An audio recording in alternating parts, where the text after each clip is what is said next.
Assalamualaikum warahmatullahi wabarakatuh. Salam guru penggerak.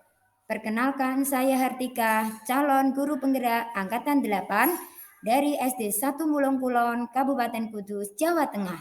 Dengan pengajar praktek Bapak Ridwan Samsu.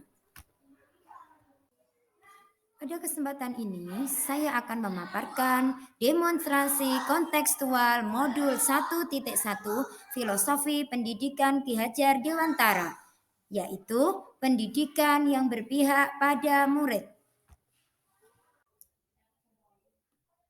Tujuan pendidikan menurut Ki Hajar Dewantara. Pendidikan bertujuan untuk menuntun segala kekuatan kodrat yang dimiliki anak-anak agar anak mencapai keselamatan dan kebahagiaan yang setinggi-tingginya baik sebagai manusia maupun sebagai anggota masyarakat. Anak mempunyai kodrat yang sudah dibawanya sejak anak itu lahir dan setiap anak mempunyai kodratnya masing-masing. Dalam mendidik anak, kita juga harus memperhatikan kodrat alam dan kodrat zaman anak itu berada. Kodrat alam meliputi kodrat yang ada dan dimiliki oleh anak tersebut, meliputi potensi, karakter, bakat, minat, dan lingkungan di mana dia berada. Kodrat selanjutnya adalah kodrat zaman. Dalam mendidik, kita harus menyesuaikan dengan zamannya kita berada. Zaman dahulu berbeda pendidikannya dalam zaman sekarang. Mendidik sesuai kodrat alam anak. Guru sebagai pendidik harus menemukan, mengenali, dan menuntun bakat minat anak yang berbeda-beda. Tugas pendidik adalah mendidik anak sesuai bakatnya. Tugas kita adalah memfasilitasi, menuntun, dan memberikan apa yang menjadi kebutuhan seorang murid. Seperti halnya petani yang menanam benih padi, tidak mungkin dipaksa untuk memanen sebuah jagung. Setiap anak mempunyai bakat, potensi, karakter yang berbeda-beda. Kita tidak bisa menuntut seorang anak yang pandai di bidang bahasa untuk menjadi seorang anak yang pandai di bidang matematika. Tugas kita adalah memfasilitasi bakat, minat, dan potensi mereka agar mereka mendapatkan kebahagiaan dan keberhasilan. Selain kodrat alam, menurut Ki Hajar Dewantara, pendidik harus menyesuaikan dengan kodrat zaman. Pada zaman dahulu berbeda dengan zaman sekarang. Pada zaman dahulu seorang pendidik pembelajaran dipusatkan kepada guru. Pendidik hanya menggunakan media sebuah papan tulis dan buku untuk mendidik anak didiknya. Sedangkan pada pembelajaran zaman sekarang, sebagai guru harus mengikuti perkembangan zaman yang ada. Pada pembelajaran abad 21, pemanfaatan IT sangat diperlukan.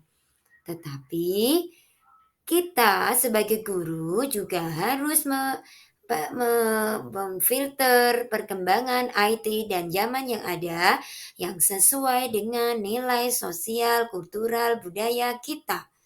Kita harus memfilter apa yang terbaik bagi anak didik kita dalam pembelajaran untuk budi pekerti mereka. Pembelajaran yang berpihak kepada anak. Bagaimanakah pembelajaran yang berpihak kepada anak?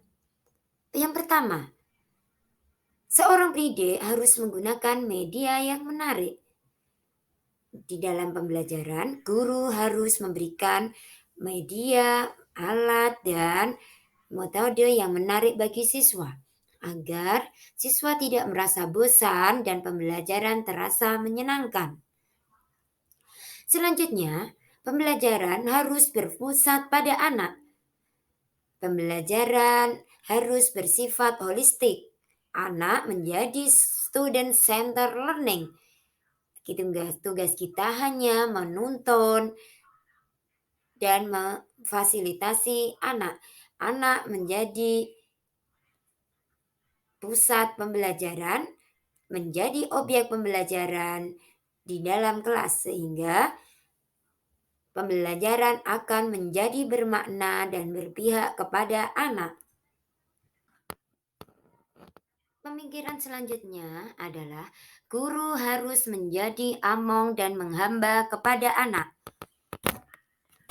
Menghamba dalam hal ini adalah seorang pendidik harus memanusiakan anak, menjadi fasilitator, menciptakan pembelajaran yang nyaman dan menyenangkan. Belajar dari anak dan untuk anak. Guru harus sebagai seorang teman, orang tua, sahabat bagi anak didiknya, agar anak terarah positif dan menemukan jalannya sendiri untuk menjadi versi terbaik dari dirinya. Peran guru sebagai pendidik menurut trilogi filosofi Ki Hajar Dewantara. Ing ngarsa sung tulodo, guru harus menjadi teladan dan panutan dari murid-muridnya. Guru harus menuntun menjadi teladan yang baik bagi anak-anaknya. Ing madya mangun karsa. Sebagai pendidik, guru harus menumbuhkan semangat, ide, dan inovasi yang ada pada diri anak agar anak dapat berhasil dan menemukan versi mereka sendiri-sendiri. Filosofi Ki Hajar Dewantara yang ketiga adalah Tutwuri Handayani. Guru harus memberikan dorongan, motivasi, dan arahan kepada anak agar anak mempunyai petunjuk jalan yang tepat dari bakat dan minatnya. Guru harus sebagai teman, sahabat, dan orang tua dari murid agar murid menjadi nyaman dalam pembelajaran.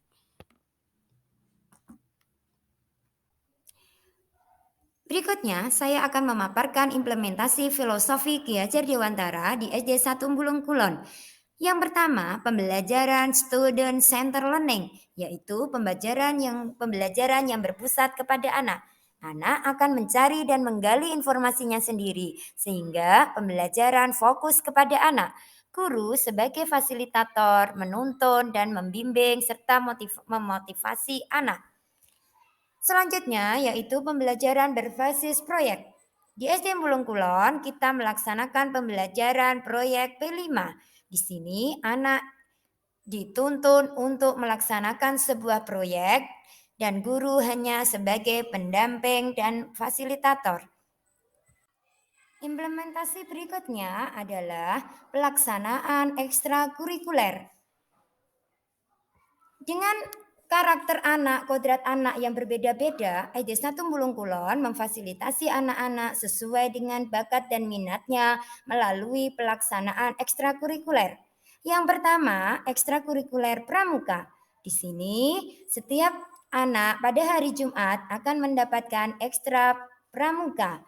Yang anak yang mempunyai bakat pramuka bisa mengikuti ekstra pramuka.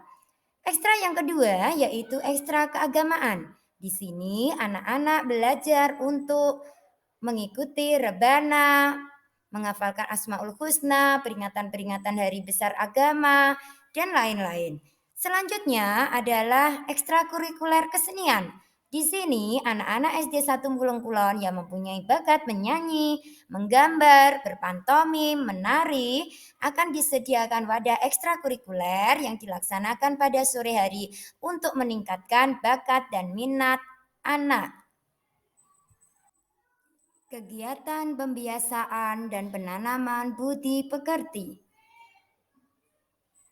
Untuk pembiasaan dan penanaman budi pekerti, SD 1 Bulung Kulon menerapkan 5S, senyum, sapa, salam, sopan, dan santun, serta pembacaan Asmaul Husna setiap pagi menjelang pelajaran dimulai yang dilaksanakan bersama-sama dengan seorang anak sebagai pemimpin.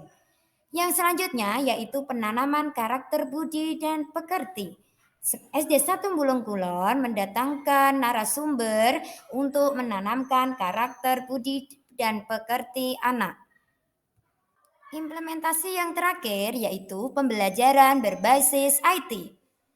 Di SD Mulung Kulon yang dulu pembelajarannya masih bersifat konvensional, di mana guru sebagai center learning, yaitu di depan papan tulis menjelaskan sebuah materi. Sekarang dengan perkembangan zaman dan perkembangan IT, pembelajaran dengan menggunakan Google Classroom, Quizzes, Google Site, Jamroot, Puzzle, dan lain-lain.